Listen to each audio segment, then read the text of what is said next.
Bonjour à tous. La Côte d'Ivoire a son nouveau Premier ministre, son nom Patrick Jérôme Hachi, confirmé ce vendredi hier donc dans ses fonctions de Premier ministre par le chef de l'État Alassane Ouattara. Il assurait jusque-là l'intérim. L'annonce a été faite par Fidel Sarasoro, ministre directeur de cabinet du président de la République Alassane Ouattara. L'État de Côte d'Ivoire a engagé 47 milliards de francs CFA pour l'expansion de la consolidation du réseau d'eau potable, mais cet effort est fragilisé par la fraude sur le réseau qui entraîne une perte de 59 millions de mètres cubes d'eau, soit un manque à gagner de 23 milliards de francs CFA par an. Le ministère de l'Hydraulique passe à l'offensive en mettant en mission 180 enquêteurs qui ont reçu leur kit de travail des mains du ministre Laurent Tchaba. La cérémonie de remise se déroulait au centre des métiers de l'eau de Yopougon. À suivre dans nos prochaines éditions le compte-rendu de notre reporter Clément Bocco. Et toujours dans l'actualité nationale, les exercices Obangamé Express 2021 pour la sécurisation du golfe de Guinée, lancés à Abidjan, ont pris fin. Les 6 jours de manœuvre, conjointes et simultanément joués dans toutes les marines du golfe de Guinée, sont donc achevés. Tous les pays concernés se sont exercés avec les marines des États-Unis d'Amérique, du Canada, de l'Italie et de l'Espagne. L'objectif est de parfaire la coopération régionale et d'améliorer les stratégies de mutualisation des moyens de lutte contre la piraterie dans les eaux du golfe de Guinée, à Boussanogo. L'exercice Obangamé Express 2021 s'est joué en mer pendant 6 jours avec tous les scénarios possibles. Les marines des pays du golfe de Guinée ont manœuvré aux côtés des navires de l'Italie, de l'Espagne et de la France. Elles ont mis en œuvre des scénarios pour la lutte contre la piraterie maritime, la pêche illégale non déclarée, la pollution maritime, le narcotrafic et le trafic des armes. En somme, des exercices en vue d'améliorer la sécurité dans les eaux ivoiriennes et d'améliorer le bien-être des populations. Cet exercice vise à parfaire aussi la coopération régionale et améliorer les stratégies de mutualisation des moyens de lutte contre la piraterie maritime.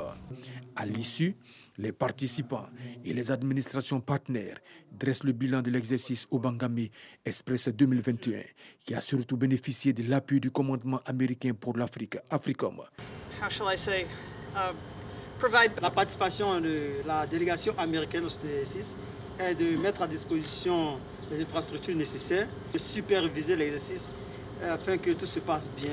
Cette année, j'ai été très impressionné parce que j'ai vu des initiatives individuelles. J'ai aussi vu une coopération parfaite entre les différentes marines. Les objectifs ont été atteints à plus de 90%, car nous avons avec nous beaucoup de jeunes officiers et sous-officiers très brillants et qui sont capables aujourd'hui de faire des choses extraordinaires. On constate effectivement une certaine fluidité dans les échanges et la collaboration entre les différents centres de coordination de nos pays africains. Obangamé Express 2021 est un exercice régional en mer qui se tient dans le golfe de Guinée pour lutter contre la piraterie maritime, la pêche illégale et le trafic humain. Tous les participants sont répartis avec des diplômes.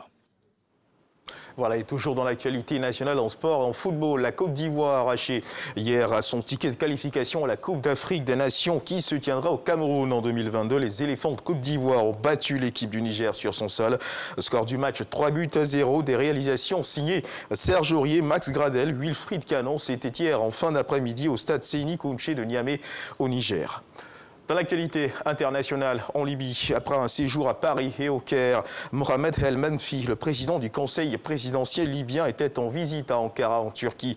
Hier vendredi, il y a rencontré le chef d'État turc Recep Tayyip Erdogan pour une réunion de travail. Une demande officielle a été formulée au président Recep Tayyip Erdogan de retirer les mercenaires syriens ainsi que les experts militaires turcs présents à Tripoli d'ici fin mai 2021.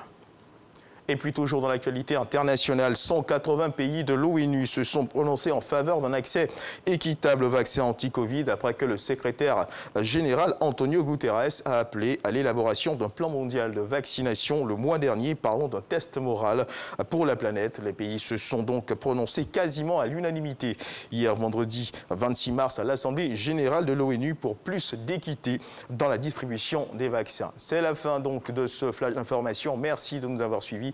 Je vous retrouve à 13h pour le journal.